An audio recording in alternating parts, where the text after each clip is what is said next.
ರಾಮನಗರ ಜಿಲ್ಲೆ ಬಿಡದಿ ಹೋಬಳಿ ವ್ಯಾಪ್ತಿಯಲ್ಲಿ ಗ್ರೇಟರ್ ಬೆಂಗಳೂರು ಅಭಿವೃದ್ಧಿ ಪ್ರಾಧಿಕಾರದ ವತಿಯಿಂದ ಟೌನ್ಶಿಪ್ ಯೋಜನೆಗಾಗಿ ಭೂ ಸ್ವಾಧೀನ ಪ್ರಕ್ರಿಯೆ ಆರಂಭಗೊಂಡಿರುವ ಹಿನ್ನೆಲೆಯಲ್ಲಿ ಮಾಜಿ ಪ್ರಧಾನಿ ಎಚ್.ಡಿ. ದೇವೇಗೌಡರು ಈ ಕ್ರಮದ ವಿರುದ್ಧ ತೀವ್ರ ಆಕ್ಷೇಪ ವ್ಯಕ್ತಪಡಿಸಿದ್ದಾರೆ.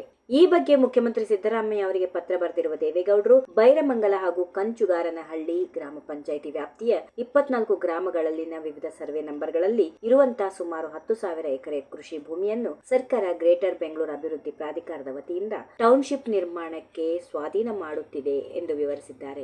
ರಾಮನಗರ ಜಿಲ್ಲೆಯ ರಾಮನಗರ ಮತ್ತು ಕನಕಪುರ ತಾಲೂಕುಗಳಲ್ಲಿ ಈಗಾಗಲೇ ರಾಜ್ಯ ಸರ್ಕಾರ ಕೈಗಾರಿಕಾ ಅಭಿವೃದ್ಧಿಗಾಗಿ ಸಾವಿರಾರು ಎಕರೆ ರೈತರ ಭೂಮಿಯನ್ನ ವಶಪಡಿಸಿಕೊಂಡು ಕೈಗಾರಿಕಾ ಅಭಿವೃದ್ಧಿ ಪ್ರದೇಶವನ್ನು ಸ್ಥಾಪಿಸಿದೆ.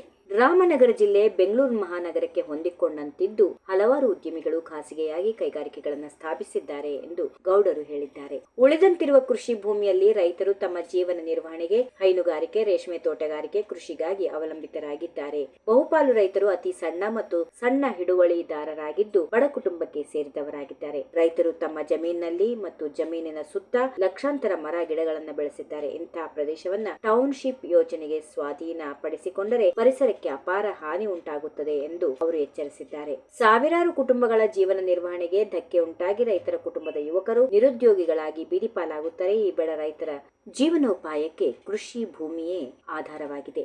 ಇದಲ್ಲದೆ ಕರ್ನಾಟಕ ಗೃಹ ಮಂಡಳಿ ಹಾಗೂ ಇತರ ಸರ್ಕಾರಿ ಪ್ರಾಧಿಕಾರಿಗಳು ರಾಮನಗರ ಜಿಲ್ಲೆಯ ಬಿಡದಿ ಸುತ್ತಮುತ್ತ ಹಲವಾರು ವಸತಿ ಯೋಜನೆಗಳನ್ನು ರೂಪಿಸಿ ರೈತರ ಜಮೀನನ್ನು ಸ್ವಾಧೀನಪಡಿಸಿಕೊಂಡು ಯೋಜನೆಗಳನ್ನು ಅನುಷ್ಠಾನಗೊಳಿಸುತ್ತಿವೆ ಎಂದು ಅವರು ವಿವರಿಸಿದ್ದಾರೆ. ರಾಜ್ಯ ಸರ್ಕಾರ ಗ್ರೇಟರ್ ಬೆಂಗಳೂರು ಅಭಿವೃದ್ಧಿ ಪ್ರಾಧಿಕಾರದಿಂದ ನಿರ್ಮಿಸುತ್ತಿರುವ ಟೌನ್ಶಿಪ್ ಯೋಜನೆಗೆ ಸ್ವಾಧೀನಪಡಿಸಿಕೊಳ್ಳುತ್ತಿರುವ ರೈತರ ಭೂಮಿಯನ್ನ ಭೂ ಸ್ವಾಧೀನ ಪ್ರಕ್ರಿಯೆಯಿಂದ ಬಡ ರೈತರ ಹಿತದೃಷ್ಟಿಯಿಂದ ಕೈಬಿಡಬೇಕೆಂದು ಈ ಮೂಲಕ ಒತ್ತಾಯಿಸುತ್ತೇನೆ ಎಂದು ಅವರು ಪತ್ರದಲ್ಲಿ ತಿಳಿಸಿದ್ದಾರೆ.